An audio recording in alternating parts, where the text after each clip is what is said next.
May gumitna pang babae noong una para awatin ang gulong sumiklab sa labas ng videoke bar na ito sa Pasig. Pero hindi nagpaawat ang isang lalaki at agad niyang inundayan ng saksak ang kanyang kaharap. Agad na tumakbo para tumakas ang suspect. Walang nagawa ang mga tao sa paligid habang ang biktima ilang segundo pa bumagsak na sa semento at kalaunay nalagutan na rin ng hininga. Ilang araw makaraan ng krimen. Papasilino? Opo. Ha? Opo. Naresto ka namin, Lino, ha? Opo. Nadakip ang suspect sa Maynila. Nagtago na siya. Natuntun natin dito sa Manila. Nagsimula lang ito sa simpleng away hanggang sa umabot sa homicide case. Sabi sa investigasyon noong una, away lasing lang ang pinagmulan ng krimen.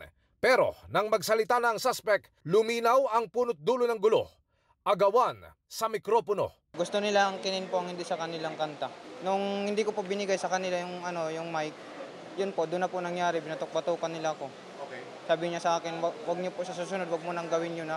Ayon sa suspect, hindi lang siya pinaulanan ng mura.